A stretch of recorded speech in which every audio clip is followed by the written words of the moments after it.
कहते हैं। वैसे तो पाकिस्तान के जो मसाइल हैं वो बहुत गंभीर हैं और उनके जो सलूशन है तलाश करना इतना आसान नहीं है, लेकिन एक सिंपल तरीका ज़रूर हो सकता है कि वो तमाम बातें जब एक जमात अपोजिशन में होती है, जब वो बतौर अपोजिशन पार्टी करती है, अगर उन बातों के ऊपर जब वो इक़्तिदार में आ जाए, अमल दरामद करना शुरू कर दे तो काफ़ी हद तक पाकिस्तान के मसाइल हल हो जाते हैं।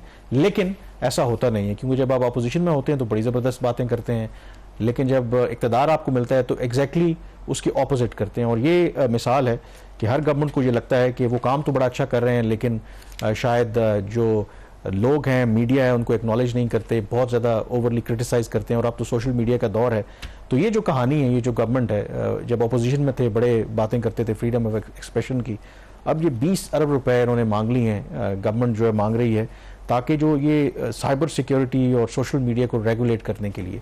तो ये जेन्युइनली साइबर सिक्योरिटी वाला मामला है या ये ऑब्जेक्टिव जो क्रिटिसिज्म है उसको सम और दी अदर हिट करना चाहते हैं? देखिए, कामरान PMLN की खासियत है, उसकी खासियत ये है कि इसको शौक है पंगे लेने का।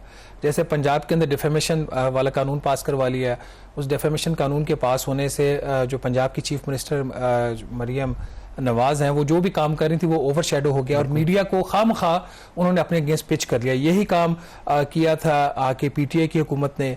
बड़ी इनकी एक रेपो थी मीडिया के अंदर। जैसे ये गवर्नमेंट आई, इन्होंने आते ही कुछ ऐसे मीडिया के इश्तहारात को रेगुलेट करने की कोशिश की कि मीडिया से इन्होंने लड़ाई खामखा में शुरू कर दी। और एग्जैक्टली ये काम पंजाब में। और बहुत दिलचस्प बात है कि जो जमात जो कानून लेके आई, अल्टीमेटली वो उसी के खिलाफ इस्तेमाल हुआ। पीका पहले PMLN लेके आई थी और उन्हीं के खिलाफ इस्तेमाल मीडिया के खिलाफ भी इस्तेमाल हुआ है। उस वक्त की जो मिनिस्टर थी IT की, अनुशा रहमान, तो वो काफ़ी इस चीज़ से नालान थे कि मीडिया जिस तरीके से रिपोर्ट कर रहा था। हमने उस वक्त उनको बता रहे थे कि आपका जो पीका का कानून है ये हमारा भी बेड़ा गर्क कर देगा और आप लोगों का भी बेड़ा गर्क कर देगा।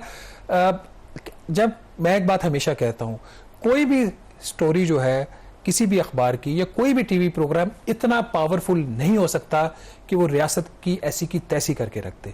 रियासत बहुत ही एक बड़ी चीज़ होती है, रियासत की जो पावर है वो बहुत ज़्यादा होती है। कोई जो स्टोरी होती है वो जितनी मर्जी पावरफुल हो जाए, वो रियासत से ज़्यादा पावरफुल। लेकिन इसमें एक चीज़ ज़रूर है, लेकिन डरना फिर किस बात का, इसकी मुझे समझ नहीं लेकिन जो सोशल मीडिया का जो एक आप कह सकते हैं कि उसमें रेवोल्यूशन आया है ना, उसमें पूरी दुनिया के लिए एक बहुत बड़ा चैलेंज है ये फेक न्यूज़। और उसकी एक एग्जांपल छोटी सी मैं आपको देता हूं कि ये किर्गिस्तान में जो अभी रिसेंट राइट्स हुए, स्टूडेंट्स वाला मामला हुआ, उसमें अगर आप देखें तो इनिशियली ये खबरें चली कि खुदा ना खास्ता पाकिस्तानी जो स्टूडेंट्स हैं वहाँ पर मारे गए हैं, वहाँ पे बच्चियों के साथ शायद इवन ज़्यादती तक हुई है। और ज़ाहिर है कि 10,000 के करीब स्टूडेंट्स वहाँ पे पढ़ते थे पाकिस्तानी। यहाँ पे पेरेंट्स के लिए बहुत बड़ा मसला बन गया और उस पर जो भी वो फेक न्यूज़ चला रहे थे, किसी ने रिग्रेट तक नहीं किया, बाद में उसको नहीं किया। और इसकी वजह से आप देखें गवर्नमेंट पैनिक में आ गई यहाँ पर। कामरान, मैं आपकी बात से टोटल इत्तेफाक करता हूँ। इसका हल क्या? इसका हल ये नहीं कि आप एक चीज को बंद कर दो। जो गलत कर रहा है, कोई YouTube का चैनल किसी का है, उसके ऊपर अगर थंबनेल भी गलत है फैक्चुअली, तो पकड़ो उसको जुर्माना करो, जो मर्जी उसके साथ करना। ड्यू प्रोसेस ऑफ लॉ इसके जरिए करें। इंपॉर्टेंट है जो तमाम रियासती अदारों को समझ लेनी चाहिए। अगर आप मेन स्ट्रीम का गला दबाएंगे, मेन स्ट्रीम मीडिया का गला दबाएंगे, तो आप सोशल मीडिया को एक स्पेस दे रहे हैं कि इस किस्म का काम करे जिसको वो, जहां पे गलत और सही की तमीज भी नहीं है। मेन स्ट्रीम में आप और मैं अगर जो बात कर रहे हैं, हमें एक डर होता है कि हमारी अकाउंटेबिलिटी भी लोगों को ये तासुर देंगे ना कि मेन स्ट्रीम मीडिया पर तो इतनी पाबंदियां हैं, ये तो सच बोल ही नहीं सकते, तो लोग ऑटोमेटिकली डाइवर्ट हो जाएंगे जो आपका सोशल मीडिया है। तो इसलिए ये बात बिल्कुल ठीक है कि मेन स्ट्रीम मीडिया को स्टिल थोड़ी सी अभी भी प्रोफेशनलिज्म है। एक रेगुलेटेड मीडिया ना, मेन स्ट्रीम पैमरा बैठा हुआ है, अगर आपने कोई अनसब्सटेंशिएटेड बात कर दी जिसको आप सपोर्ट नहीं कर सकते, आपको फाइन हो सकता है, आपका प्रोग्राम बंद हो सकता है, सब कुछ हो सकता है। 20 अरब की क्या कहानी है? 20 अरब की कहानी ये है कि ये काम शुरू हुआ था केयरटेकर के गवर्नमेंट के ऊपर, और एक प्रोजेक्ट है डिजिटल इंफॉर्मेशन इंफ्रास्ट्रक्चर इनिशिएटिव। बड़ा अच्छा नाम है ना, मैं दोबारा पढ़ देता हूँ। डिजिटल इंफॉर्मेशन इंफ्रास्ट्रक्चर इनिशिएटिव, जो मेरे जराए बता रहे हैं कोई $135 मिलियन का कोई प्रोजेक्ट है ये। और ये एक टेक्नोलॉजी चाइना से खरीदी जा रही है जो पाकिस्तान में इंस्टॉल हो रही है। और इस टेक्नोलॉजी का मकसद यह है कि जो सोशल मीडिया उसको रेगुलेट करना है। अब जैसे X जो ट्विटर है, X वो बंद है, वो इसी टेक्नोलॉजी के जरिए गालबन बंद किया जा रहा है। मेरा ये ख्याल है, हो सकता है क्योंकि अदरवाइज आपके पास क्या टूल्स हैं कि आप इसको इस तरीके से बंद करें। तो एक स्पेशल एक वॉल क्रिएट की जा रही है, फायर वॉल, जहां पे कौन सा सोशल मीडिया प्लेटफॉर्म जो है वो काम करेगा पाकिस्तान में, कौन सा नहीं। इस प्रोजेक्ट के इंस्टॉलेशन के बाद वो सारा इख्तियार जो है वो वफाकी हुकूमत के पास आ जाएगा।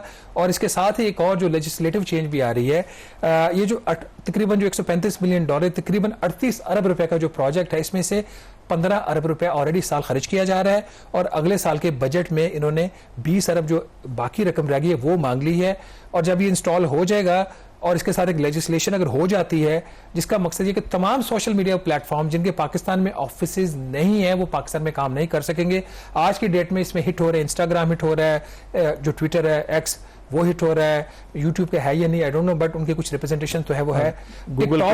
टिकटॉक ऑफिस है वो हिट नहीं होगा। तो अलॉन्ग विद दैट लेजिस्लेशन और ये फायरवॉल, इस तरीके से अब सोशल मीडिया को रेगुलेट करने की बात हो रही है। लेकिन ये पाकिस्तान में से पहले भी कोशिशें होती रही हैं, बट सम और दी अदर पाकिस्तानी अवाम इतनी रेजिलियंट है। आई थिंक अगर मुल्क के हालात भी ख़राब होंगे, महंगाई भी होगी और लोगों के थारसिस का भी मौका नहीं देंगे एक रीजनेबल वे में, तो आई थिंक इस तरह से फिर मामला आगे नहीं चल सकते। यहाँ पे ब्रेक लेंगे, ब्रेक के बाद जिक्र करेंगे कल जो इंटरनेशनल कोर्ट ऑफ जस्टिस का एक गैर मामूली फैसला आया है इसराइल के हवाले से। ब्रेक के बाद शुरुआत करेंगे।